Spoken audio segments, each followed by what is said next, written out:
Today's episode is sponsored by Storyblocks.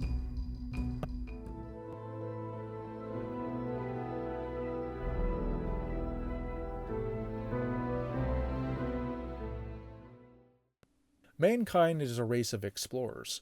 From the governmental level on down to the individual family unit, we're constantly pursuing the expansion of our domain into uncharted territory. The fundamental desire that drove us across entire continents and oceans has also given birth to the tribal mindset of nation-states, drawing up arbitrary borders in a bid to separate ourselves and our natural blessings from the nebulous other. It wasn't until the dawn of spaceflight in the mid-20th century that mankind was able to ascend high enough to observe the entire planet within their field of view. Up there, they realized that there were no borders, no nations, no distinct divisions of heritage and culture. There was only, to paraphrase Carl Sagan, a single blue marble suspended in a black void. The planet Earth is a lifeboat in the middle of a vast, turbulent ocean, completely at the mercy to the fickle whims of the fates. It's hard for those of us stuck here on terra firma to grasp just how precarious our cosmic existence is. Thanks to our relatively short lifespans, we're cursed with abysmal foresight. We don't worry about tomorrow because there's already too much to deal with today. But what if there was no tomorrow? What if the mounting effects of industrialization and civic quote-unquote progress had turned our fragile blue marble into a dusty wasteland of blight, drought, and decay? What if we had to find out the hard way that, unlike our fancy electronic gadgets, there was no cloud backup for humanity? Mankind was born on Earth. It was never meant to die here. This phrase, while admittedly devised as an unusually eloquent bit of marketing tagline copy, is the fundamental sentiment that drives Nolan's ninth feature film, Interstellar. The film dares to show the last frontier as it really is, an experience beyond the limits of our wildest imaginations. While Interstellar's heritage harkens back to the tactile innovations of Stanley Kubrick's 2001 A Space Odyssey, its actual development history began much more recently, when theoretical physicist Kip Thorne and producer Linda Obst hatched the initial seed of the story and set it up for further development at Paramount. In 2006, the studio hired Jonathan Nolan to write the script as a directing vehicle for Steven Spielberg. 6 years later, Spielberg had departed the project for greener pastures, and Christopher was in search of his next film after wrapping up his Dark Knight trilogy. He was intimately familiar with Jonathan's aspirations for, and frustrations with, Interstellar by virtue of his familial relation. But over time he found that he too had become interested in the project from a directorial standpoint. When he learned that the director's chair was open, he simply placed a call to Paramount and offered his services. Having made all of his previous studio features at Warner Brothers, Nolan had forged warm relationships with the top executives there. Unwilling to miss out on the next project from one of their most valuable talents, Warner Brothers took the unorthodox step of co-financing Interstellar with Paramount. As such, two of the largest studios in Hollywood threw their combined weight behind Nolan to the tune of $175 million. An astronomical sum considering that Nolan also enjoyed a $20 million salary, a 20% profit share of the film's gross, and carte blanche control over the execution of his vision. That kind of creative freedom, nearly unheard of at this budgetary level, was a testament to the faith that studio executives had in the significant commercial appeal of Nolan's aesthetic. The fact that Nolan ultimately brought the picture in $10 million under budget is, conversely, a testament to Nolan's disciplined work ethic and goodwill towards his financiers. Interstellar finds Nolan working with the largest canvas he's ever had, which is pretty damn big considering the overwhelming scale of The Dark Knight Rises. Funnily enough, Nolan's first foray into science fiction succeeds almost in spite of its limitless scope, finding its profound emotional resonance in the simple, intimate theatrics of human connection. My daughter was 10 years old. Couldn't teach her Einstein's theories before I left. Couldn't you have told her you were going to save the world? No. When you become a parent, one thing becomes really clear. And that's that you want to make sure your children feel safe. And it rolls out down a 10-year-old. The world's ending. Drawing from iconic sci-fi works like the aforementioned 2001, Metropolis, Blade Runner, Star Wars, and Close Encounters of the Third Kind, as well as offbeat sources like Ken Burns' documentaries on the Dust Bowl, Nolan infuses Interstellar with a Spielbergian wonder towards the mysteries of the cosmos. Indeed, Nolan strives to evoke the artistic sensibilities of Spielberg by structuring Interstellar as an ode to spaceflight, a paean to the romanticism of adventure, and a portrait of the special and complex bond shared between a father and his children. If The Dark Knight Rises heralded the end of the world with a bang, then Interstellar sees it arrive with a whimper. The world, simply put, must be saved, But this time, the responsibility falls not to superheroes, but to scientists and mathematicians. We begin in the back half of the 21st century, where the mounting effects of pollution, industrialization, and other byproducts of modern civilization have ravaged the Earth. Crops are failing, water is growing scarce, society is stagnating. A desperate and hungry world has discouraged frivolous pursuits like space exploration in favor of raising more farmers to till the increasingly infertile fields. Short-sighted bureaucrats have even gone so far as to formally disband NASA and publish textbooks that assert the moon landing was faked in order to bankrupt the Soviet Union and win the Cold War. There's a pervading sense that our future is decidedly earthbound. In America's blight-plagued heartland, where a new Dust Bowl rages with increasing intensity, an ex-pilot turned corn farmer named Cooper is trying to eke out a hardscrabble existence with his 2 children and father-in-law. When Cooper examines the curious phenomena of patterned dust in his daughter's bedroom, he manages to decode it as geographical coordinates. Cooper and his daughter Murph follow the coordinates to a secret underground bunker, only to discover a hidden refuge for the remnants of NASA, an underground facility in which to build the next generation of starships and ferry mankind off the dying planet. The mission has been spurred on by the discovery of a wormhole near Saturn, placed there by an unknown intelligence. Almost overnight, an entirely new galaxy has been placed within their reach, complete with 3 potentially habitable planets orbiting a supermassive black hole named Gargantua. One of the few pilots qualified to lead a mission of this importance, Cooper is duty-bound to leave his family behind, and command an interstellar reconnaissance mission to find a new home for the human race, before we lose the only one we've ever known. The consistent pedigree of Nolan's work naturally attracts and retains high-caliber talent, and Interstellar serves as yet another prime example. Well, we used to look up in the sky and wonder at our place in the stars. Now we just look down and worry about our place in the dirt. It's tempting to assume that the casting of Matthew McConaughey as Cooper was a reactive action on Nolan's part, jumping on the reconnaissance bandwagon and securing the talents of a performer operating at the peak of his prestige. If the study of Nolan's filmography yields only one insight, however, it's that any artistic choice he makes is never a reaction to current trends in filmmaking or Hollywood at large. Indeed, he'd been aware of McConaughey's flinty, blue-collar physicality for quite some time. Over the years, he's proved himself to be one of the few actors capable of truly embodying the everyman persona Nolan felt was so crucial to the proper conveyance of his protagonist. How'd it go? I got you suspended. What? McConaughey succeeds Guy Pearce, Al Pacino, Christian Bale, and Leonardo DiCaprio as the latest in a long line of tortured and haunted male heroes within Nolan's work. Cooper's story so far has been one of quiet tragedy. He's a former pilot who had to give up dreams of spaceflight for an unglamorous life, growing a failing crop and raising a family doomed to do the same. Like Memento's Guy Pearce, Inception's DiCaprio, and to a certain extent Christian Bale's Bruce Wayne, Cooper is a widower, cursed to wander the rest of his life without his mate.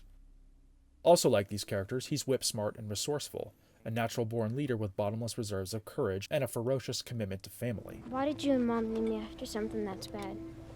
Well, we didn't. Murphy's Law. Murphy's Law doesn't mean that something bad will happen. What it means is that whatever can happen will happen, and that sounded just fine with us. The loss of his wife in and of itself does not make Cooper a tortured protagonist in the typical Nolan mold, however. It's the fact that he must leave his beloved family behind if he's to save them, along with the very real possibility that he may never see them again. As Cooper's absence stretches from months to years to decades, his children grow into disillusioned, bitter adults. They're angry at the father who abandoned them, the most vindictive sibling being Murph, ripped from her father's warmth and guidance at a fragile young age. Jessica Chastain continues her winning streak of strong performances for prestigious directors here as the adult Murph, a brilliant and driven scientist working for NASA. For years we've been trying to solve the equation without changing the underlying assumption about time. And? And that means each iteration is an attempt to prove its own proof. It's recursive, it's nonsensical. Her insightful ability to see patterns where others do not allow her to successfully receive messages sent by the universe and employ them towards the salvation of the human race, all while communicating with her long-lost father in a way that transcends both space and time. Dad's not coming back. He never was coming back. It's up to me. You're gonna save everybody. His dad couldn't do it. Dad didn't even try! Dad just abandoned us! He left us here to die. Nobody's going with you. Casey Affleck is even more humorless and bitter as Cooper's grown son, Tom. In his father's absence, the work of maintaining the family farm has fallen to him, and the hard, fruitless work and tragic death of his firstborn son has left him an angry and hollow shell of the optimistic and eager boy he once was.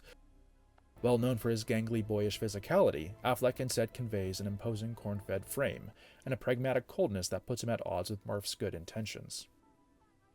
Ever since The Prestige brought back several members of the cast from Batman Begins, Nolan has made a habit of retaining key actors for multiple successive collaborations.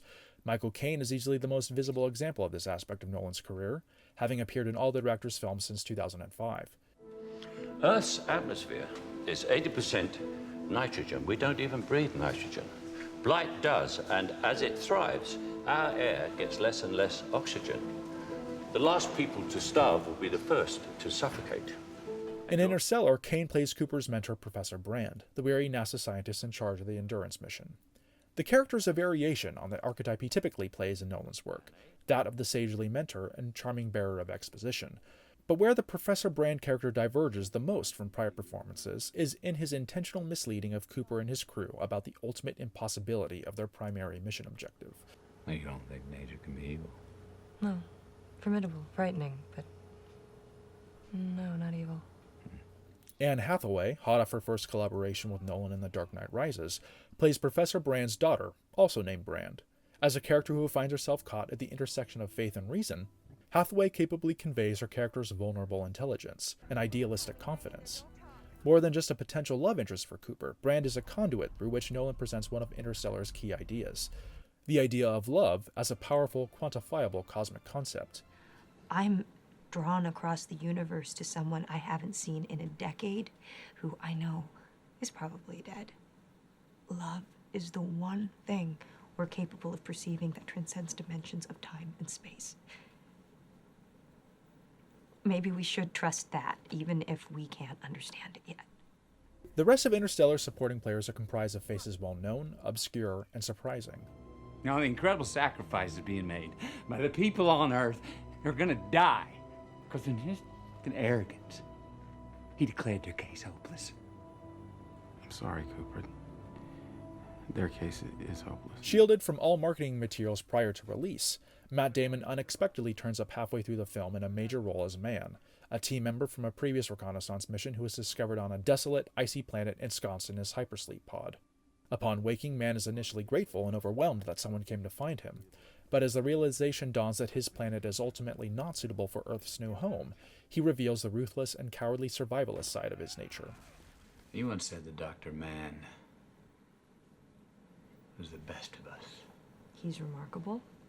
And we're only here because of him. His name is no doubt a nod on Nolan's part to director Michael Mann, a filmmaker who has served as a profound influence on Nolan's particular aesthetic. You be nice to that Miss Hanley. She's single. Well, what's that supposed to mean?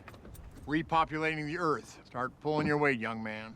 Following the casting of Joseph Gordon-Levitt in Inception and The Dark Knight Rises, Nolan's casting of Topher Grace and John Lithgow here evidences what could be seen as a curious fascination with 90s sitcom stars, with Grace making his way from That 70s Show and Lithgow well known from his stint on Third Rock from the Sun, which also starred Gordon-Levitt.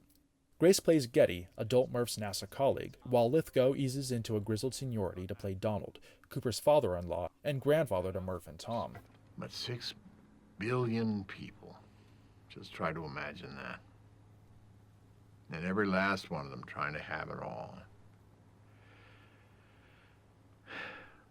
This world isn't so bad. One of the more interesting aspects of Lithgow's character is his age in relation to the timeline of Nolan's story, which would place him as a member of the contemporary millennial generation. Veteran character actress Ellen Burstyn is a poignant presence as the elderly Murph, having eclipsed her own father in age thanks to the relativistic aspects of time and space travel. Gets to me, Cooper. This. Millimeters of aluminum, that's it, and then nothing. Out there for millions of miles, won't kill us in seconds.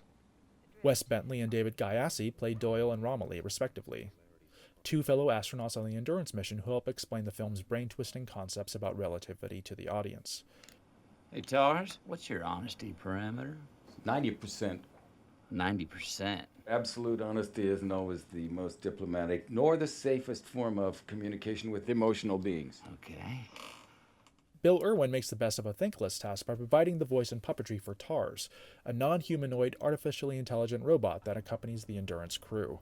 Despite having his presence painted out of the frame entirely, Irwin ably injects a genuine sense of lively humanity into TARS, resulting in a memorable silver screen robot in the mold of HAL 9000, or C-3PO. Why are you whispering? They can't hear you. Dr. Brandon Edmonds. They close? I wouldn't know.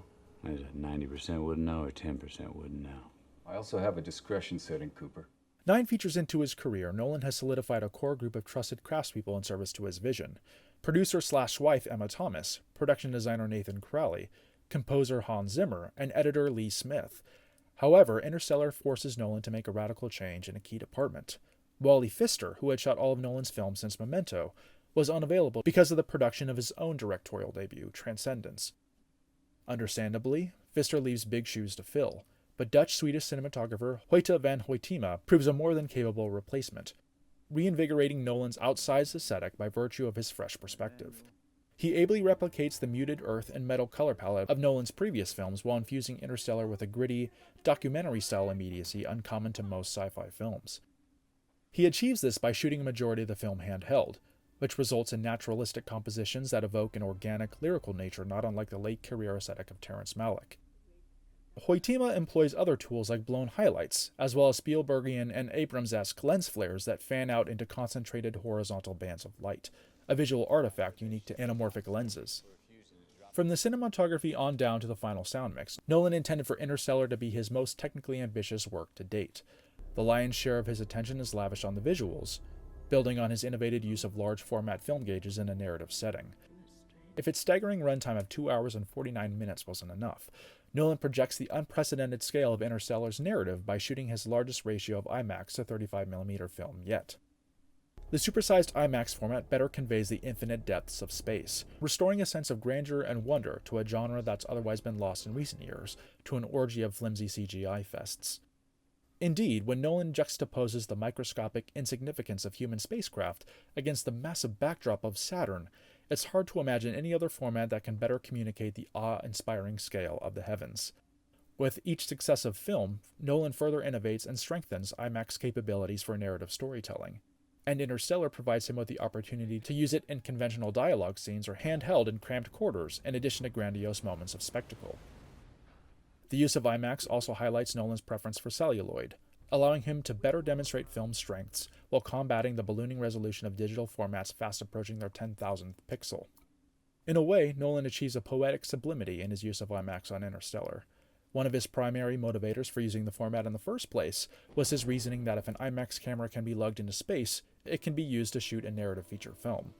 With Interstellar, this reasoning comes full circle, finding Nolan employing the format in service to the depiction of space. One of the core operating principles of Nolan's approach to Interstellar was that anything that could be captured in camera would be captured in camera. Granted, Nolan typically avoids CGI wherever he can, but the particular challenges of making Interstellar presented special consideration. As he had done for select scenes in Inception, Nolan once again looked to the model of Stanley Kubrick's 2001, a science fiction masterpiece whose groundbreaking practical effects are still convincing after half a century. While one could certainly make the case that Kubrick would have preferred the control and precision afforded by digital techniques had they been available to him, 2001's practical in-camera effects are nevertheless a major component of its longevity. Following Kubrick's lead, Nolan mandated that Interstellar would resort to computer-generated imagery only when necessary. As such, a grand majority of the film's spaceships, costumes, sets, and non-human characters are physical builds or miniatures. Interstellar's 2 robot characters, TARS and Caine, were achieved through a mix of computer graphics and physical puppetry, with Bill Irwin giving life to the bulky slab of inanimate metal via an elaborate counterbalance system. Rather than juxtapose green-screened astronauts against a computer-generated alien landscape, Nolan simply flew the production to the real-life alien landscape of Iceland, which stood in for the film's water and ice planets. This approach also extended to sequences set on Cooper's farm back on Earth, where he had his team actually build a functional full-scale house and plant fields of corn out in the Canadian province of Alberta. The spaceship sets, built on a soundstage in LA by returning production designer Nathan Crowley, were designed to be as realistically functional as possible in a bid to emulate the harshly utilitarian conditions of space travel. This meant foregoing the luxury of breakaway walls, and projecting high-resolution images of space onto a giant cyc, enabling the cast to look out the windows of the Endurance and actually feel like they were in space. Even the four-dimensional tesseract sequence, one of the most abstract concepts ever presented in a mainstream Hollywood film, was, surprisingly, built as a practical set. This isn't to say that Interstellar doesn't contain its fair share of computer-generated imagery, but rather that Nolan's conscious decision to capture as much as he could in camera should be celebrated, and has arguably created a piece of work that will hold up considerably well in the years to come. Interstellar further echoes 2001 in striving to depict the challenges and logistics of space travel as accurately as possible. Towards this end, Nolan brings on Kip Thorne not just as an executive producer, but as a key creative partner on the level of a cinematographer or production designer. Thorne is one of the leading minds in his field, which makes the ideas presented in Interstellar not only scientifically accurate, but exceedingly cutting-edge. These ideas aren't just limited to technical aspects, like the conceivably realistic spaceship interiors, or the accurate approach to sound design in the vacuum of space. Every development in the story bases itself upon the established laws of physics and relativity, no matter how fantastical or impossible it may seem. Admittedly, the film does deviate dramatically from hard science when Cooper allows himself to drop into a black hole, but the ultimate impossibility of knowing what lies beyond the event horizon is an appropriate enough excuse for a little dramatic license. To Nolan and Thorne's credit, the depiction of the black hole itself is derived as accurately as possible from our current understanding of them. Thorne worked out complicated relativity equations for the computer graphics team so that they could accurately recreate the warping and luminescence of Gargantua's accretion disk. Even the simulation itself was an immense undertaking, generating over 800 terabytes of information, and some frames taking 100 hours or more to render. In the process, Thorne and the visual effects team managed to make actual, quantifiable scientific breakthroughs in our understanding of the heaven's most mysterious phenomenon. Interstellar goes to great lengths to explain how black holes entwine the forces of gravity and time, using the relativity of time as a major source of emotional conflict. No, it's not that. It's time. The gravity on that planet will slow our clock compared to Earth's drastically. I bet. Well, every hour we spend on that planet will be 7 years back on Earth. Well, that's relativity, folks. Each time the Endurance mission faces a delay or unexpected problem, years or decades go by on Earth, and Cooper's chance of ever seeing his family again drops precipitously. Naturally, this is a very heady concept that isn't easily grasped, necessitating frequent expositional and jargon-laden monologues that lay out the challenges our characters face in no uncertain, unsubtle terms. Yet, these moments never feel like a chore or a burden to struggle through. Nolan deals with mind-bending plot devices so frequently that he's made the delivery of bulky exposition into something of an art form. Since their first collaboration on Batman Begins, composer Hans Zimmer has played an increasingly important part in shaping Nolan's artistic identity. After spending several years working as something of a journeyman composer for big-budget action films, Zimmer's collaborations with Nolan have increasingly steered him towards an avant-garde minimalism. Nolan has pushed Zimmer to reinvent the wheel with each successive project, and Interstellar just might be the veteran composer's most ambitious score to date. Here we go.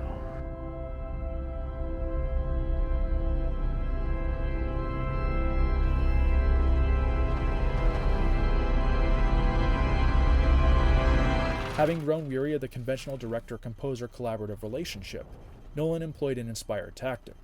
Rather than scoring off of the edited film, Zimmer was given a one-page brief before the start of production. The brief did not outline the story of the film, describe the character, or give any indication of the scale. It didn't even state that this was a science fiction film. Instead, the brief described abstract sentiments about family, parenthood, and time that zeroed in on the beating heart of the film's emotional core. From this barest of sketches, Zimmer generated a beautifully atmospheric, mysterious, and hopeful suite of music.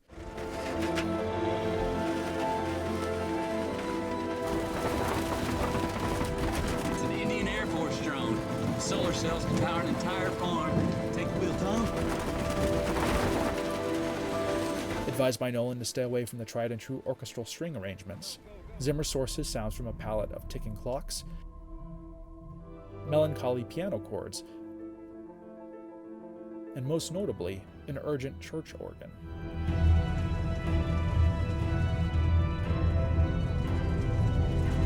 You tried your best, Murph. Indeed, the organ, and the particular acoustic resonance gained by recording it inside an actual cathedral, is the defining characteristic of Interstellar's score. perfectly evoking the religiosity of the celestial heavens, as well as our tireless search for a higher meaning to our existence.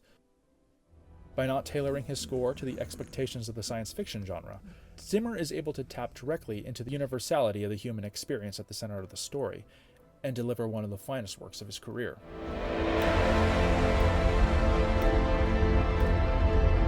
Brand Doyle, back to the Ranger now. Interstellar dovetails quite naturally and cohesively with several of the core thematic fascinations that comprises Nolan's artistic identity.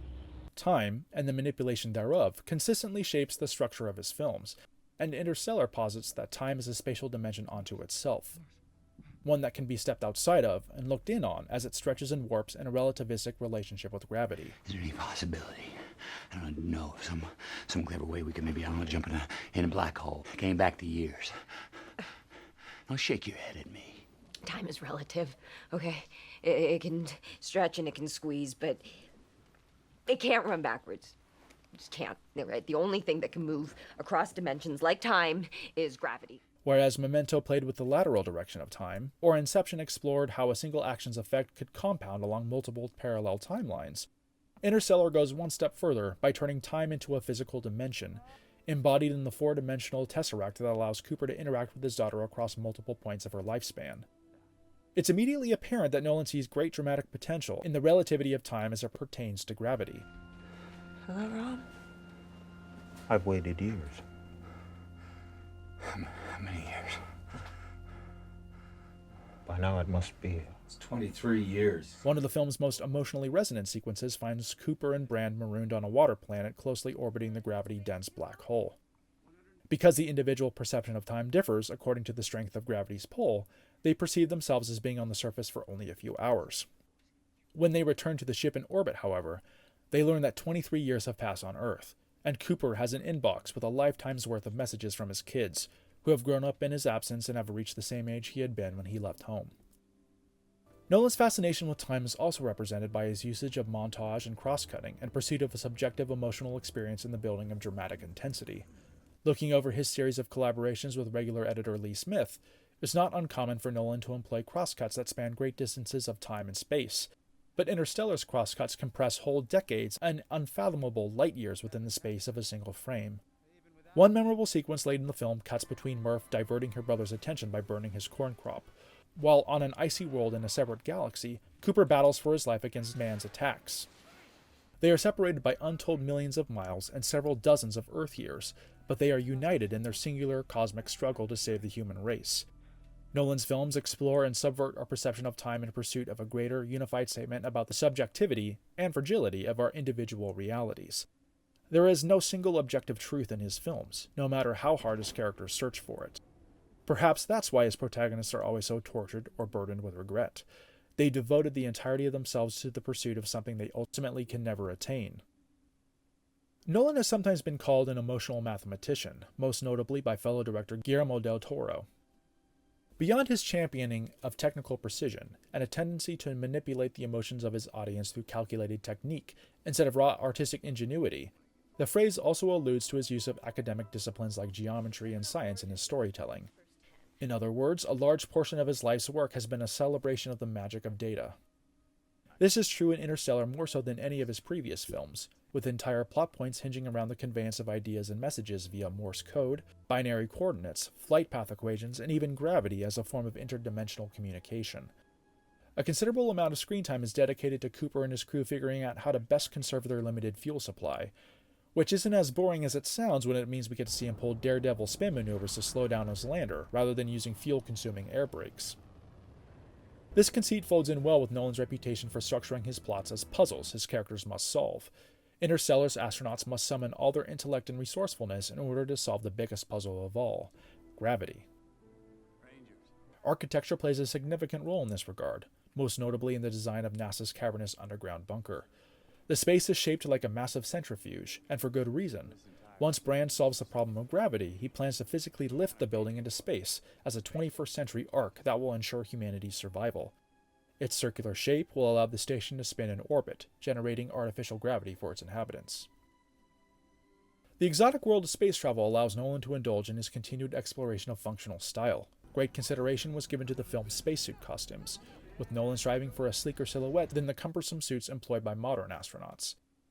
As a piece of equipment designed to sustain an astronaut's life systems in hostile environments, these suits are inherently functional, and Nolan finds the opportunity to enhance their functionality towards the film shoot itself by building microphones directly into his actors' helmets. Classic literature has also played an increasingly prominent role in Nolan's work, stemming from his college years as an English lit major and most recently evidenced in the inspiration that Charles Dickens's A Tale of Two Cities served in the development of The Dark Knight Rises. Do not go gentle into that good night. Old age should burn and rave at close of day. Rage, rage against the dying of the light. In Interstellar, Professor Brand routinely cites Dylan Thomas's classic poem, "Do not go gentle into that good night," as a propulsive mantra, continually reminding us of the ultimate cost humanity will pay should the mission fail.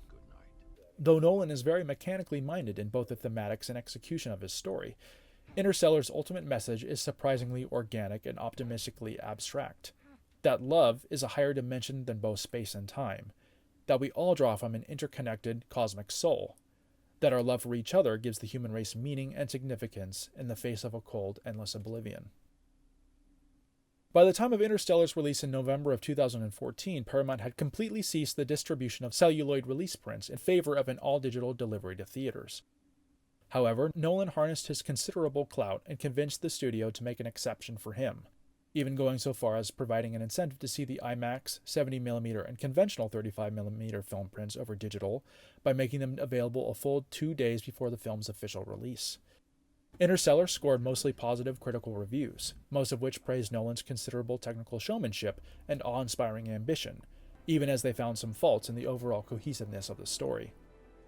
While the film's box office performance didn't post Batman kinds of numbers, Nolan's rabid fanbase and Interstellar's buzz as the most anticipated film of 2014 all but guaranteed a healthy haul. Interstellar's legacy as a technical triumph was confirmed at the Academy Awards, where it was nominated for Best Score, Best Sound Mixing, Best Sound Editing, and Best Production Design.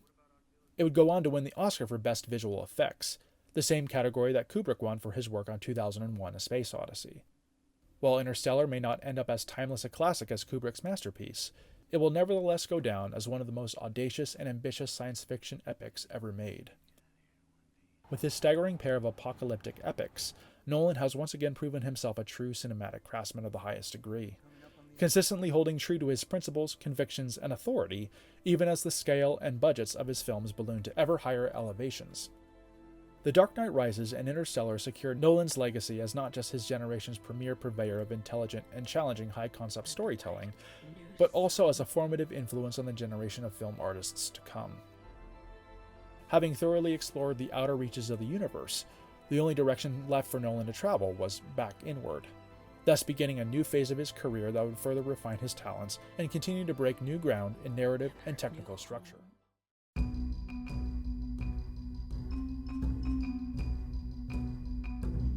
Now, today's sponsor is Storyblocks, the leader in stock footage online. They have over 115,000 high-quality stock footage clips, After Effects templates, motion graphics, and more. And as an exclusive offer, you get 7 days of free downloads. Just hit the link in the description and start downloading today.